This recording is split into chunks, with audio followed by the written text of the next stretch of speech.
Alrighty, Joey, take us to the reports. We have lots of reading to do. Let us be regaled.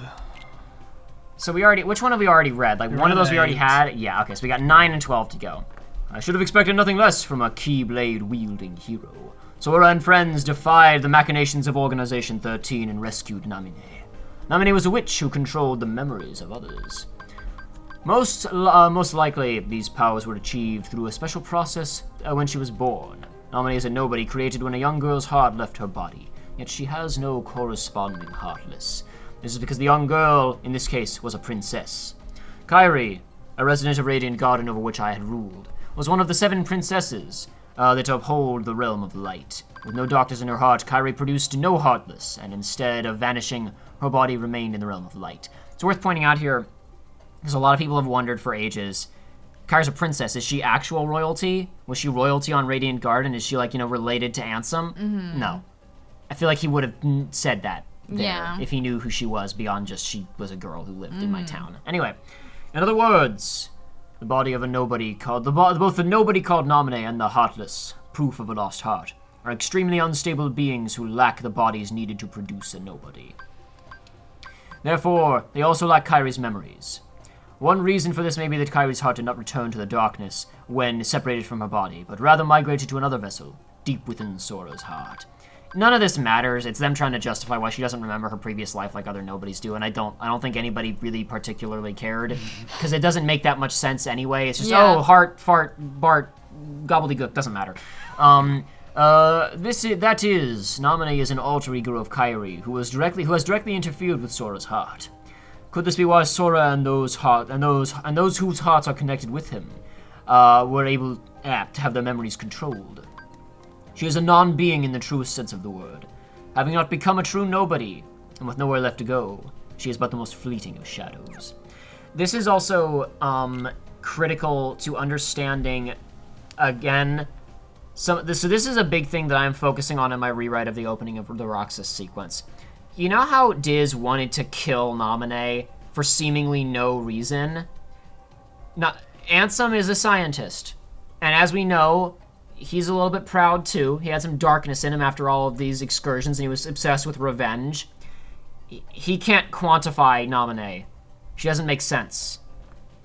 So he says kill her. My interpretation of this, which isn't really in the games, I think it was just to make him seem like a villain when he wasn't. Mm-hmm. The only way that what he does makes sense to me is, like, she defies all of the rules and I don't understand it, so that means she must be unnatural. And, like, his ego can't take it and he wants to get rid of her. Mm-hmm. That's me projecting onto the contents of the game and not the game very much. Though it is when he's talking about making amends to these young people, Namine and Roxas are really the only people I can think of that he really spurned. The idea that he somehow bothered Riku is like, Riku chose to do that. Oh, I assumed from this he had something to do with some of the characters in the other games. Like what? Like, when talking about the young folks or whatever, I was assuming, like, the other games that I don't know what the characters are. Oh, I wish that was the case. Okay. It's not. Because when they wrote Kingdom Hearts 2 originally, they hadn't written the other games yet. In Final Mix, they were starting to work on them, but, like, basically, like, Xigbar going, you're not half the heroes the other guys were, was just, like, the general idea of there were other Keyblade wielders, right? They didn't really know where they were going to go with all this until when they were working on Final Mix. Anyway. Apart from Namine, nobody's returned their memories from their time as humans, but Sora's nobody, Roxas, has lost Sora's memories. This is likely because Sora's time as a Heartless was short, having recovered his heart and returned to his human form soon after leaving behind Roxas, his nobody. It would seem Roxas is much like Namine. Namine is Kairi's nobody, but came into being via Sora's body and soul. Likewise, Roxas is Sora's nobody, but was left behind because Sora's Heartless regained human form using Kairi's heart instead of his own. Anyway, alright, we can keep going. Let's see. Must be lacking them. Maybe that Sora's memories are slow to return because the half of him that is Roxas is still lacking. So maybe this is why it took Namine a whole year to fix Sora up, right? I must convert Roxas into data and return him to Sora. As a member of Organization 13, it was exceedingly difficult to bring Roxas in. Having lost to Roxas once, Riku laid everything on the line to use the power of darkness in their second battle, only just managing to bring Roxas back with him. But Organization 13 grows ever nearer. Twilight Town is where Roxas was reborn as a nobody. This is where Roxas first encountered Organization 13 and joined its ranks. They are bound to search this place thoroughly. First, I shall convert all of Twilight Town into data and construct a world duplicate in Sora's memories. I shall place Roxas within that world to live out his days and regain those memories. There's little time. The organization's schemes must be making steady progress as well. It's worth saying, though, actually, no, Ansem. Now that you've captured Roxas, their plans are making absolutely no progress. Because as we discussed before, everybody in the organization is a glorified support unit except for the guy with the Keyblade, because their whole plan is just to get Hearts to go into that thing that you're looking at right now. That's the game plan. Yeah. I also have a whole thing here, but we already talked about it, I brought that up earlier in the playthrough, the idea that, like, why did they send Axel to get Roxas? Because if he just remerged with Sora, then great, Sora will just go kill Heartless. Yeah. You know, it's like, they only did it because it was dramatic in that first hour, and then they waited 20 hours to tell you what their plan was, hoping you would forget. I'm exhausted. Let's rest before we go. Well, I wonder what this castle was built for. It's pretty mysterious. I could tell you some stuff about the fights with Luxord and Syax in the manga, but I won't because I've spoiled a lot of aspects of the manga, and there's certain things that are better left to be discovered on your own time of reading it. So I won't talk about them right now. Go ahead. Oh, gosh, I'm still not used to females. Okay, so all of you were out adventuring while I was living a normal life. Why do I always get left out? You're gonna have to tell me all about it later. I met Roxas because of a guy named Diz. I didn't trust Diz at first, but we needed each other's help. Okay. Yeah. That's it? No, that was it. No. It's more important to pay attention to Kyrie's dialogue for reasons that I really can't even talk about. So But, hang on. Yeah? We just called him Diz, but like, He called him Ansem a minute ago. yeah. Who cares? I care. Aiden's pointing to herself. It's to make sure that the audience understands. We have to make sure the audience understands that Diz and Ansem are the same person, and that Riku was the guy in the beginning of the game. We gotta make sure everybody's up to speed. Go around to the front, Joey. Oh. There you go. No, I was just trying to get closer, but... Oh, whatever. Oh, hey, more cutscenes. I've just been informed that there is a Smash Brothers Ultimate Direct scheduled for August the 8th, Joey. Oh. Hey, look, now it's all purple, and we can go through the door. Fantastic. Let's talk to everybody and save. I wish I could fight like you and Riku. I don't know. It's fine. I know what you're thinking, but you guys shouldn't be the only ones getting hurt. Well, she can use a Keyblade, so, I mean... Yeah, apparently. Infinite possibilities. The path is open. Xemnas, I start doing Ansem's voice, and then I remember, oh, you're right, he's using his Riku voice now. The path is open. Xemnas is waiting up ahead. He's the leader of Organization 13. Try not to slow me down, Sora. That's good. You guys go ahead and save and talk for a moment while I get distracted reading my notes and making sure I haven't overlooked anything. All right. For reference, I am not familiar with the Sonic remember that franchise. time in Sonic when they destroyed when Sonic destroyed a robot? One of Eggman's robots, and Chip flew into his ear, and he's like, "That's weird. My ear's itchy." Whatever. So he goes by somebody pulling into their To be garage. clear, Chip is a character, not a chip as in a potato chip. There's a character named Chip. No, not that. I'm talking about like a computer chip. Okay, so that's what I was thinking Okay, you were my talking bad. about. Yeah, My no, bad. he That's destroys what the I thought. robot, and like a computer chip goes into his ear. So later on, he's like, "That my ear's itchy, whatever." So he's running by, I think it's a house where somebody's like pulling into their driveway, and I think they like press a button to open up the garage door, or whatever, and it interacts with the chip, and Sonic can't stop running. That's the episode. He just can't stop running. So they have to figure out how to make him stop running. Tails makes a Wow. Tails makes like a glorified hamster wheel, and Sonic just runs on it. Chat But with in Kyrie a- again really quickly, please, Joey. Why? I just want to say, go back to that next bit, because I just have in my notes like it's a bullet point, and it's not a big bullet point, but hit X once. It's not that bit. No, it was the last line. It was like, why are you guys always the ones doing the fighting? I know what you're thinking, but you guys shouldn't be the ones getting hurt. Why am I always the one getting left out? Was the thing she said in the previous room, right? Like, yeah. it's another thing where it feels like, you know, we've been pushing so much of this to the end of the game. None of these characters are bad. They're all interesting. They all have really distinct personalities and goals and whatnot, and they play off of each other well. We've just kind of like been pushing them farther and farther back, You you can't know? fight because you can't do this. I'm currently flexing on her. Can you float, Kyrie? No. Honestly, if you cut everybody else out of the scene and he wasn't doing the weird arm pose, this would be kind of romantic.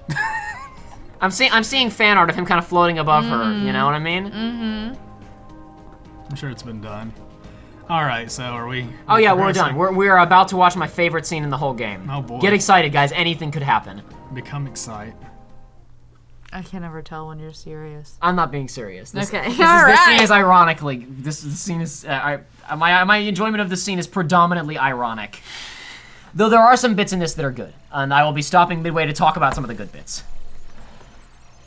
Yeah, just keep on shooting. It's computer sounds. It's Nickelodeon slime. Handsome? Why are you laughing? I'm a fool. I spent years studying the workings of the heart. Yet it seems I still haven't learned a thing. What do you mean? The process of encoding hearts is incalculable.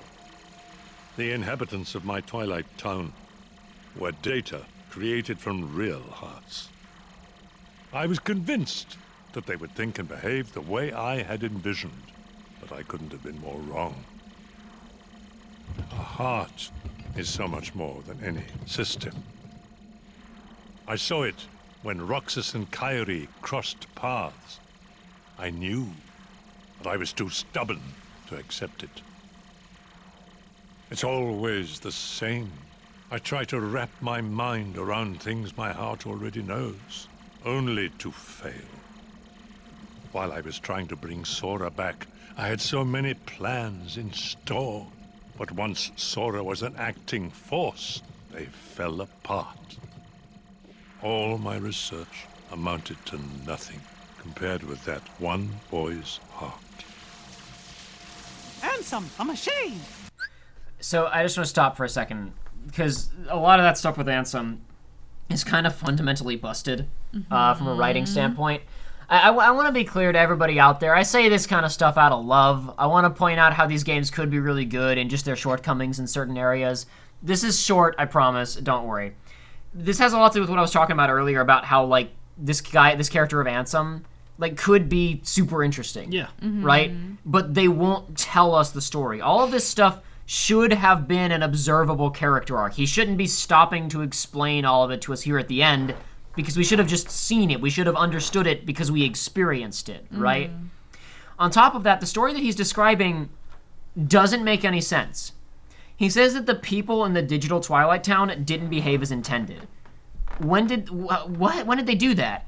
It seemed to me like the whole digital Twilight Town thing went off flawlessly, except for the interference of Organization 13, because like all of the other people in the simulation played along perfectly with nothing crazy happened. Roxas, you threw a ball, Roxas.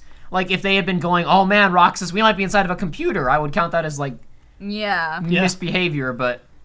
Maybe the beach thing? The beach is Yeah. misbehaving? He didn't Who put any knows? desire Who for knows? sand in their knows? hearts.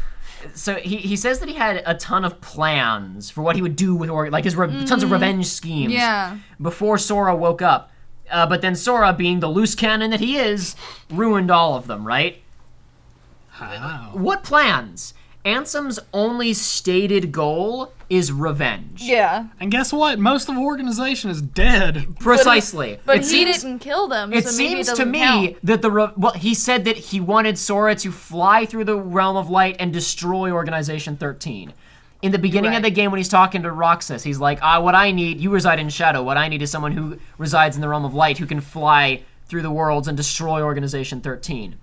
It seems to me that the revenge has gone swimmingly. Yeah. Did he want to capture all of them? Did he want to torture and humiliate them or something? Like, what mysterious plans did Ansem have that Sora ruined? Again, this could all be a super fascinating story. Ansem had a more complex revenge scheme? What was it? Can we see him plan it out and watch his frustrations as Sora brings it all crumbling down? Can we see his frustration as the nature of the heart proves to be beyond his grasp and all of his 10 years of scientific planning all falls apart in the face of uncontrollable humanity? But no, we don't get to see any of that because it's far more important that Ansem remain a mysterious weirdo. We can have all the interesting parts of the character just dumped onto us in an incomplete exposition bit at the very end of the game. It's character of the year, guys. This is great stuff. It's like, I don't even, like, this may sound ridiculous. I don't want much. I need like 2 scenes in the whole game. I need 1 line of dialogue at the beginning where Ansem's like, well, maybe not, like 3 lines of dialogue. I want to capture all of the organization guys and I want to torture them just like they tortured my subjects. And then you need 2 scenes later in the game where he's like, damn it, Sora's just killing them all. This wasn't what I wanted.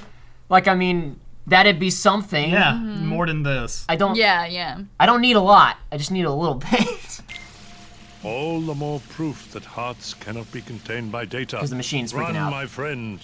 It's going to self-destruct, and anything could happen. Just throw it. Your Majesty! Or just leave it. Sora, the rest is up to you. And Roxas, I doubt you can hear me, but I am sorry. Ansem! My heart is telling me what I must do. Please allow me to do what it says. I'm just gonna sit here and die. No! Riku! His heart's decided. We can't change that. I was wondering. This bit is actually super effective. This whole conversation between Xemnas and Ansem is actually really good. Who would dare interfere with my Kingdom Hearts? And look, here you all are. How convenient for me. Ansem the Wise. You look pathetic. Have your laugh. I deserve as much for failing to see you for the fool you are. Students do take after their teachers. Only a fool would be your apprentice. After all, none of this would have happened without you. You are the source of all Heartless. It was your research that inspired me to go further than you ever dared. I admit, my disregard brought chaos to more worlds than one. But what were you seeking? You erased me from the world, only to take my name and continue research better left forgotten. Is this the answer you've been looking for? All that and more. I'm carrying on what you yourself began, and I'm creating a brand new world, one heart at a time. I thought you'd praise me, but all you ever do is hold me back. I understand, though. Unlike me, you have a heart, and you're powerless to control it. Consumed by the jealousy you feel toward the student who surpassed you. Wow. Xehanort, foolish apprentice of a foolish man. You have surpassed nothing, only proved how little we both know. We may profess to know the heart, but its essence is beyond our reach. We're both ignorant, as oblivious as when we began. I'm afraid that any world you try to create, any world of yours, would be an empire of ignorance. That is why you and your creation are destined to fall. We've said enough. So on the subject of like, I only need a little bit to make scenes effective. That bit works. Do you know why it works? Because we finally got some, storytelling happening. Because yes, but we have context. Yeah. We got a flashback earlier in the game where we learned about their relationship. So this is what we call in storytelling a payoff. And it's not a payoff to a mystery where it's just like, oh, that's what was going on. But it is we have had dominoes set up that we understood, and now they've been knocked over, which is where drama comes from, action and reaction.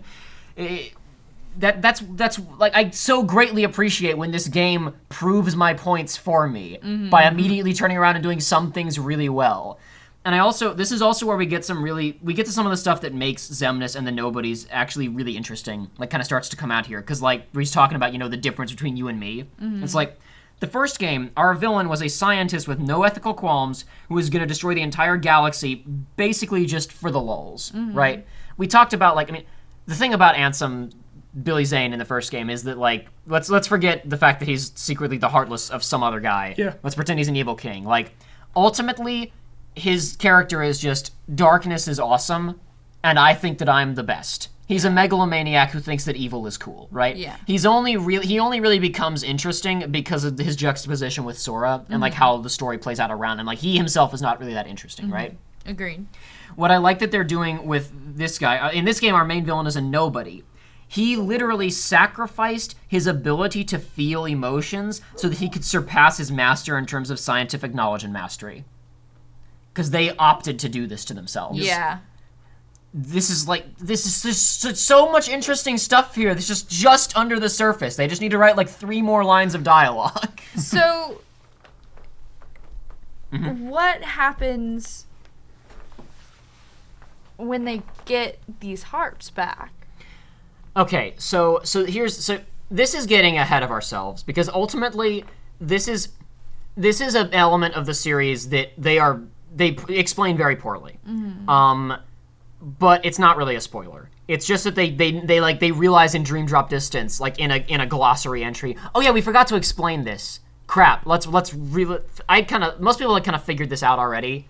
So they talk about the Kingdom Hearts in this game as being an artificial Kingdom Hearts of Xemnas' creation, like as if he somehow artificially made some kind of like vacuum that sucked hearts to it, right? Okay. This isn't the case. Okay, Kingdom Hearts 1, we have Kingdom Hearts, right? Which appears when Ansem creates enough worlds that get all smushed together. Like he kills enough worlds, they all become compressed in one place, and this door to Kingdom Hearts and the Realm of Darkness appears, right? Yeah. Okay. That was just Kingdom Hearts. Now the series is going to change up the lore a little bit, and it was very unclear as to what it was in this game, but telling you this is not, like I said, a spoiler. It's just going to help you understand what's happening a little bit more. Stick with me, because I promise this is going to make sense in a couple of sentences, so don't freak out. There are technically 3 Kingdom Heartses. Okay. There is the one true Kingdom Hearts, which is like heaven, as we've said before. It's like, as we've said before, the Kingdom Hearts is like where all hearts come from and where they go after they're done, right? Okay. The one true Kingdom Hearts contains all of the hearts of worlds and men, right? Okay. That is where all of the hearts ever are. So kind of like a law of conservation of energy, where it's like, or not energy. Law of conservation of mass. Yes, that's what I want. Yeah, every heart that will ever come into existence is there, and every heart that has gone out of existence is there. It's heaven. It's any kind of afterlife, different mythos type of thing of where life comes from and where it goes when it's done, right? Okay. The Kingdom Hearts that we see in Kingdom Hearts 1 is a lesser Kingdom Hearts that is exclusively the hearts of worlds. This one is a lesser Kingdom Hearts that is exclusively the hearts of men, right? They are referred to as artificial Kingdom Heartses not because they are man-made. They are still naturally occurring entities, but they are brought about by actions of men, right? Okay. Basically, it's like in the first one, I'm going to make... Because Kingdom Hearts is, even if it's one of these lesser ones, it's still super powerful. Yeah, and in the case yeah. of the one in Kingdom Hearts 1, it opened a door to the Realm of Darkness, right? Which would have let Ansem's... Which would have let the hell runneth over, and the Realm of Light would have been completely wrecked, right? It just happened to kind of like be Kingdom Hearts was the key to getting that, and of course Ansem thought all life begins in darkness and so ends, so that's where the supreme power is, right? And he had one scheme of getting to that, right? Yeah.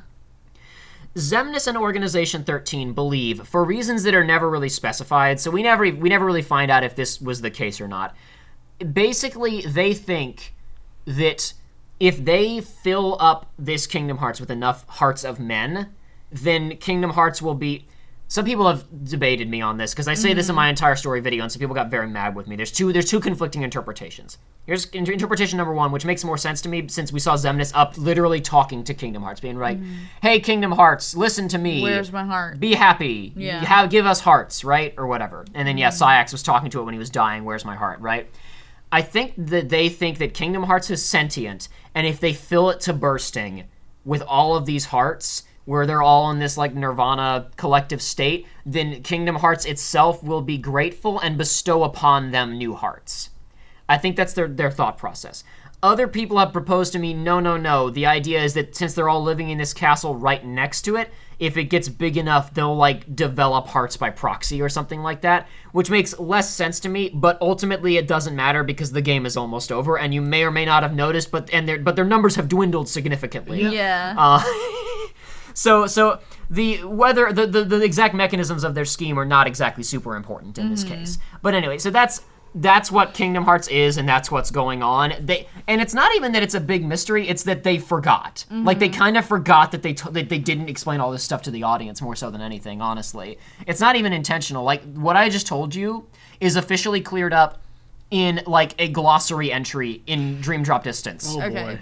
That you just get one, and it's like that. Oh, this is it. Okay. Whoops. So that's cool, but that wasn't my question. Oh, sorry. What was your question? So I wasn't listening. No, you're I never good. listen to you guys. So hypothetically, because I remember Axel's name and I know what Axel's face looks like, if they were to have succeeded and Axel is to regain a heart, he can then feel. Yes. But what happens, like, past that? Is he still a nobody? Is he still dark? Does he get all of his memories back? Like, It's well, first of all of the nobodies except for Roxas and Naminé have their memories. Every single one of them has all of their memories. It's only that, like, I'm saying that whatever their strongest experiences were would inform their personality, because Yes. whatever they got the most emotional about would be Yes. like what they would. Yeah, I got you. Now, as for what would have happened if he just gotten his heart back, we really don't know because it hasn't been covered in a ton of detail. Okay. Presumably he wouldn't get his original heart back, but Right. maybe he would. I don't know. Let's just assume that they don't particularly care about the specifics at this point. Because they're more like, we just need to do something, anything to stop this literal waking nightmare. See, but then if they chose to go into it knowing that they would not feel anymore, and now they're choosing to say, screw it, I want to feel, does that mean that they lose all of their power? I think is my biggest question. Okay, see, that's another thing that for years everybody was like, okay, so when these guys were these normal people who became nobodies and got the ability to shoot fire out of their hands or point warp around a room or whatever. Wildly unclear. We see some of these guys in the prequels, and they just seem like normal dudes. Okay. And then we see Braig, who is Zigbar, the guy with the guns. We see him, and he's doing the point warp stuff. It is wildly unclear. I don't like that. The other thing is that, like, okay, so Zigbar, before he turned into a nobody, used guns and warped around, right? Okay. Then there is a breed of nobodies called snipers that use guns that look kind of similar to his and have little eye patches, and they use the same reaction command as him. Chicken or egg? Did he become a nobody and then, like, train some of, like, are they morphic? Like, did he, like, pick some dusks and say, hey, you guys are cool, I'm gonna give you some of my power? Or was that a species that had always existed and he's like, these guys are cool? I would assume that the answer is, since so many of these guys are so hyper-specific to the members of the organization, I would assume, since they talk about, like, how there's that bit where Xemnas threatens Axel and and he's like, you turned me into a dusk for disobeying orders. So I presume that they have some degree of power over, like, the level, quotation marks, of a nobody, right? So, like, hypothetically, they could just find some scrub who was like one of those little creepers crawling around, or a dusk, and they could say, hey, you're a sorcerer now, and you have the big glowing cubes that fly around. Would be my guess, but these are the types of video game details that don't bother me too much, because it's like, these guys are here to have cool boss fights and to have enemies, but... I don't know. It doesn't ruin the game for me, but it's something that I will continue to think about after putting the game away. Sure, and I'm not saying you're wrong for thinking about that. I'm saying bigger fish to fry for me personally. Okay. I'm saying that, like, I don't want to seem like, because people have accused me of nitpicking this stuff, and I mean, that's fair. I do pay an absurd amount of attention, but, like, I want to make clear that these types of things aren't as important to me as, like, the emotional context of Ansem as a character, is my point, right? Yeah, I agree with That's that. the only reason why I downplay this stuff sometimes, because, like, I don't want to sound... Because we went off on, like, that 10-minute rant about, like, the mechanics of Heartless and Hearts during the Battle of the Thousand Heartless, right? And I want to make sure people understand that kind of stuff is interesting to me. Yeah. But until that lore gets in the way of somebody's character arc making sense, it doesn't bother me that much. I can agree with that. That's my main... That's kind of my main mentality. Okay. I want to know why there's what looks like which obviously it's just a stylistic choice, but, like, I want to... Is it obviously just a stylistic choice? No. Are you talking about the galaxy? This one, and then the thing? little globes right I there. think it's just style. You Maybe- think, until I he think gets his own spin-off My game. assumption is that the implication is that hearts are so detailed that encoding even a single heart takes like terabytes and terabytes and terabytes of data. And so in order to encode all of the hearts contained within Kingdom Hearts, you would need one of the galaxies from Men in Black. Right, okay. Well, Maybe that's what they're getting at. Okay, well, I've got a small question. What exactly is it like? What is he doing? What's the purpose of this? He's encoding it. Is he? He doesn't know. Okay, no. He He doesn't know. What type of encoding is he doing? Is he copying data or is he transferring? He's transferring data. So He's not it's like- copying. Transferring. What? He's Okay, transferring. So The idea is Galaxy gets big and Kingdom Hearts gets small. He is literally siphoning hearts out of Kingdom Hearts in an attempt to forestall Xemnas' plan succeeding. Okay. Which really, one of the other big problems that I have with this game structurally is that, like, okay, so similar to the Pirates of the Caribbean, right? Barbossa's crew is not trying to take over the world. Yeah. They only want to get their humanity back. It's just that in the process, they're killing people that are nice. You know, they're going to kill people that we care about. They kidnap Elizabeth, and then they're going to kill Will and all that other kind of stuff, right? And that works fine there because we're taking those characters seriously and like kind of their plight, and we're going, and it's a relatively small scale stakes in that story. Kingdom Hearts 1 is about the entire freaking universe blowing up. The Organization 13 never kills anybody. We never actually see them successfully turn people into Heartless. Is it implied though? Son of a gun. Not really. Okay. There's a brief bit. Because turning them into Heartless doesn't help them. If turning them into Heartless hypothetically has the potential to produce a nobody, which creates somebody for their army, and when Sora kills that Heartless, that makes a big heart that goes to Kingdom Hearts. That's why Zaldin is trying to turn Beast into a Heartless, right? Yeah. Because that would give them somebody cool on their squad, and it would give them a big juicy heart for Kingdom Hearts. Big heart, yeah. The problem is, that is the only time that we see someone explicitly attempting to do that. The only other time in the game that somebody really successfully accomplishes something, which is why I harped on it so much, was on the second visit to Port Royal when Luxord, the card guy with the earring and the short hair, he creates a Heartless out of virtually nothing using like the evil energy contained within the ink and gold, right? Yep. And then he unleashes that Heartless and other Heartless on the townspeople of Port Royal. We don't see anything. It's just implied that he led a bunch of Heartless to go and attack. After Sora kills the big Heartless, the big evil Heartless in the big chest, the gimmick chest fight, he says, Sora, bravo, he grabs the chest and he teleports out, right? So it's like, he got what he wanted out of that, but we never really saw him, like, get anyone. Yeah.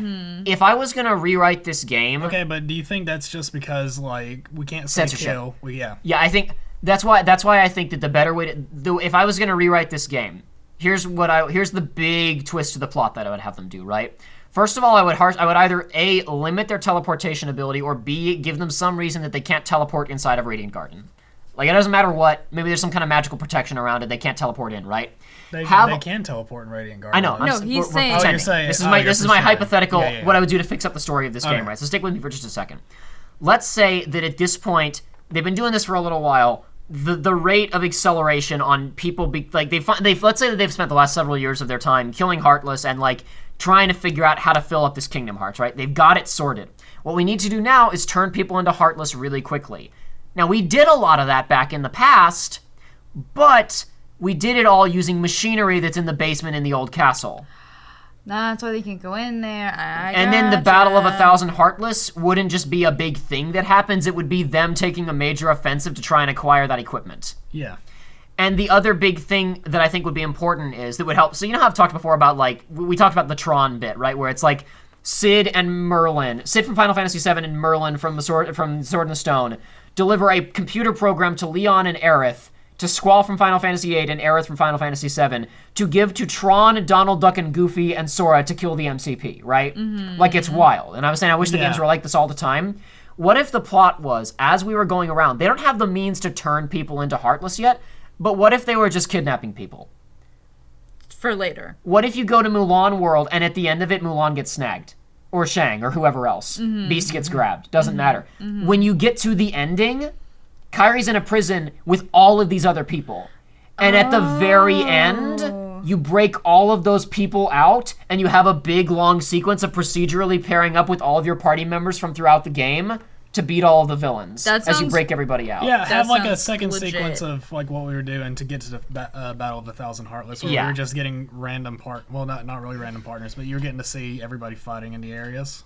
That sounds legit. That would be neat. And this is I don't I really don't want to sound like, it's the same with the Roxas rewrite, where I don't want to sound like, man, I'm so much smarter, I could have written this so much, because I've got like 10 years of hindsight and infinite time to think about this, as opposed to the guys who had like, okay, we gotta get this script done in 3 months, you know? Yeah. So it's like, I'm not upset with anybody that they didn't do that, but it's like, the big problem here is like, oh, so Ansem is draining Kingdom Hearts, right? Okay, let's say that Xemnas gets his heart back.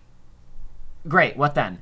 It's like Barbossa getting his life back, you know? Or like the pirates all get their life back at the end. We weren't trying to stop them from getting their humanity back. We were just trying to stop them from killing people. Right, You know? right. If Xemnas got his heart back, maybe he would suddenly have a rush of emotion and go, oh my god, I've killed so many people, this is horrible. You know? Yeah. Like, what Ansem is doing here is only really works on the level of like, I'm just trying to spite you. This is my revenge of, guess what, all of your work, F you. You don't get a heart, right? Yeah. It makes sense to me from that standpoint, but this is not like we're foiling his doomsday plan, we're stopping Ansem from blowing up the worlds, because ultimately these guys haven't really done anything that villainous. Yeah. That's one of my main problems with these guys, is that they're really awesome boss fights, and there's some interesting concepts behind them, but we don't get to see them do anything that super duper evil.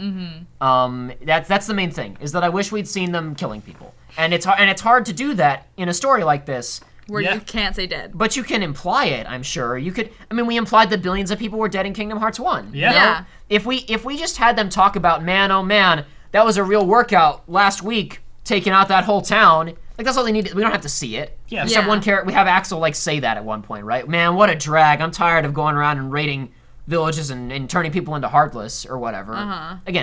Once again, I need like 3 lines of dialogue. Yeah. I really don't need that much. I'm not that picky. Despite appearances, I'm a very generous person. I like the Rocketeer for crying out loud.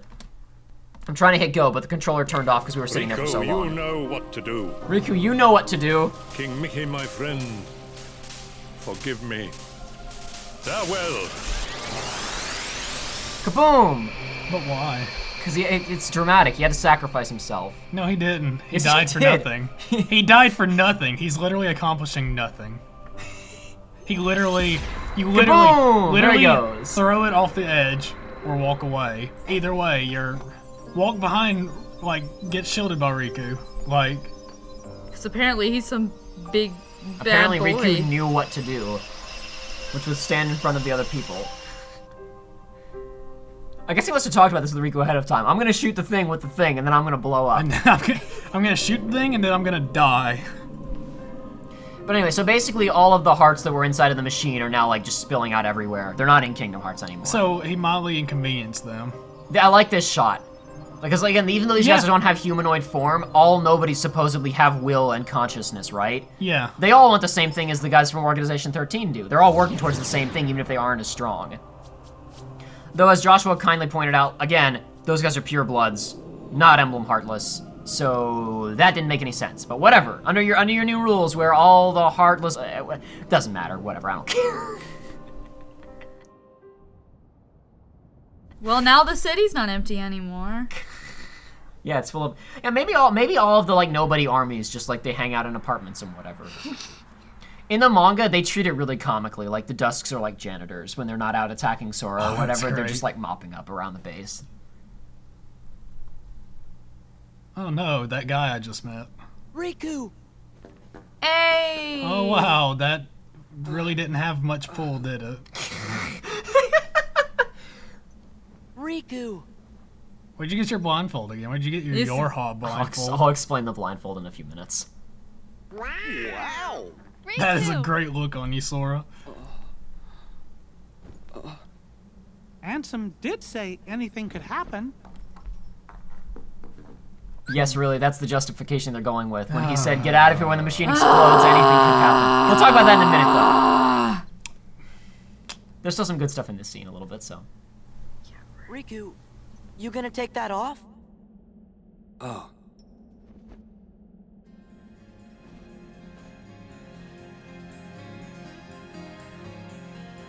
What was that?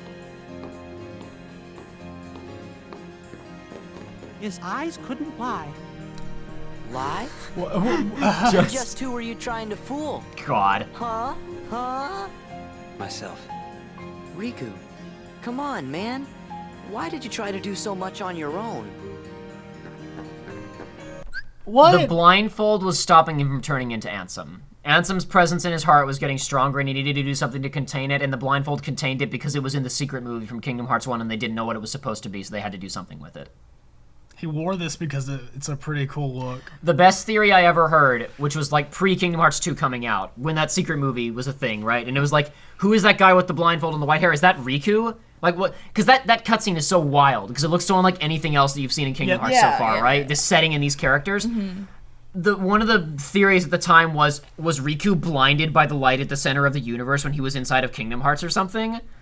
But that didn't come to anything. He was wearing it to stop Ansem from coming out. You've got friends like us. Anyway, whatever. You didn't need to take everything on yourself, Riku. You've got friends. I love that we had close to an hour to mull over the fact that he had Ansem's body now. But like this is the arc that I was talking about, where it's like you didn't have to try and do this on your own. We're your friends, even if you did screw up. Like you were overthinking it. We love you anyway because we're the good guys. Have you forgotten? I'll tell you why. Because I'm not a total sap like you. Say that again.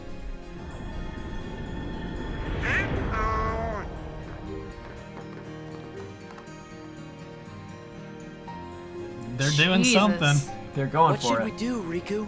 We must defeat Xemnas. He's the organization's last survivor. Right. I love the way that he says that. Hey! Come on. Dad, belly button, no.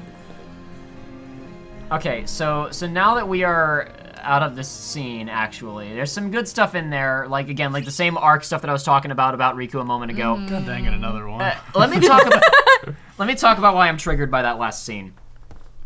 So as I was talking about earlier, feel free to... Guys, I'm sorry. Huh? You guys are like looking like you're just exhausted. No, it's just like we're getting into it again, so I'm resting. Like I'm resting my head. That's all. So as I was talking about earlier, I think that the whole Riku looks like Ansem plotline is really good. I think it's really great characters. It's really good externalization of his character, right? Yeah. This scene really messes with that. So Riku's story in Chain of Memories was entirely about Riku fighting his way up out of that basement physically, and up out of his own problems mentally and spiritually or whatever, right? He struggles through his issues and succeeds because of his own attrition and determination. That's what narrative is. It's characters struggling to overcome adversity to achieve their goals, right? Okay. So here we have Riku, as I said before, resigning himself to leading a solitary existence, never having friends again, to being stuck in Ansem's form forever.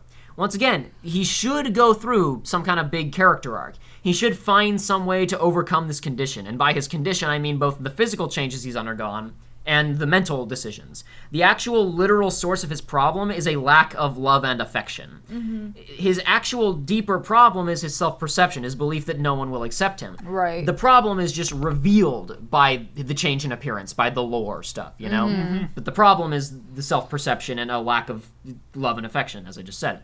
So his actual problem was solved in the scene where he reunited with Sora and Kairi. That was where his mind changed, right? Where they put their hands together and they saw him and whatnot. So logically, from a narrative perspective, he should have changed back right then and there. If there was ever in the history of fiction a justification for the power of love and friendship healed him, it was that scene. Yeah. But no, as Joey just said, we needed to draw out some more tension from this plot line. Because the plot line of, oh no, Riku is trapped in Ansem's form, is literally introduced in the same scene as it is resolved. Yep. This super important and tense plot line isn't left to stew for hours and hours. They introduce it to us, and they introduce it and resolve Riku's internal conflict pretty much at the exact same time. Why didn't they tell us about Riku's affliction at the beginning of the game so that we could draw drama out of that? Because mysteries! Our favorite Kingdom Hearts subject of conversation. But I mean, you could also have been like, hey, this is Riku. What's and the just, deal? Yeah, I just not said anything Let me else. think about it. Let me figure it out on my own. Or like, even, you could have even had maybe like us see the Riku Ansem face, but have him like leaving notes like from Riku and like have the box that had the ice cream and shit in it like say from Riku, but the audience is seeing an Ansem figure do this.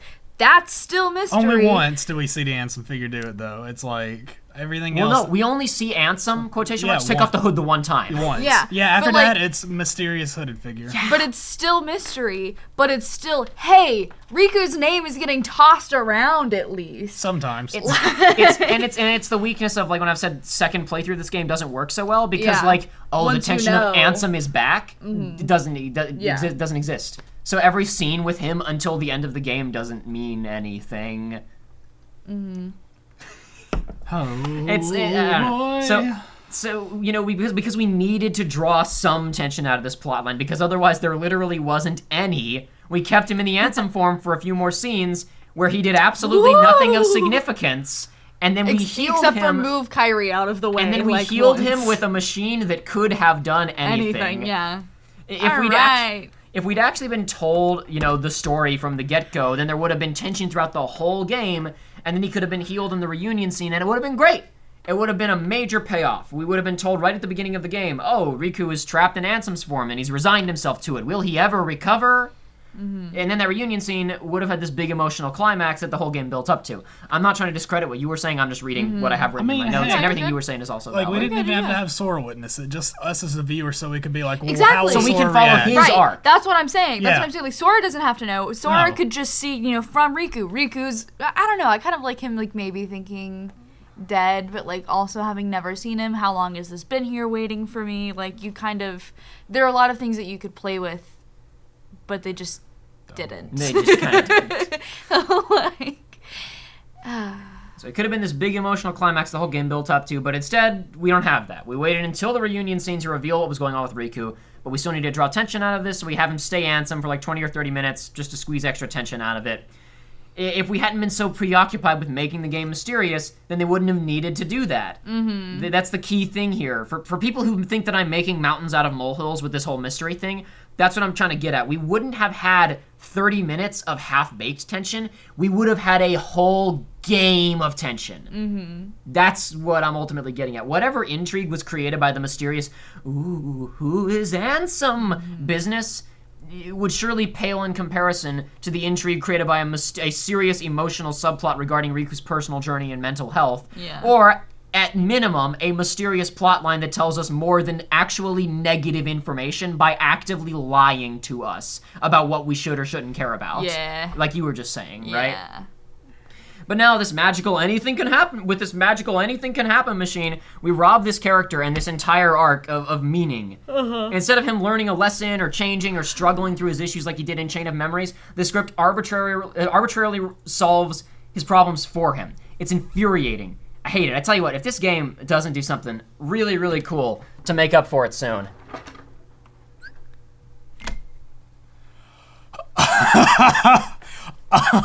Oh! Okay. All right. Casual hand in the pocket there. Okay. This is the best game ever. I mean, that doesn't make everything better, but No, that like, doesn't fix anything, but it's cool. but it's cool, yeah. Yeah, I'm down with Got that. some big he got some big pockets. I wish they put pockets like that on women's pants.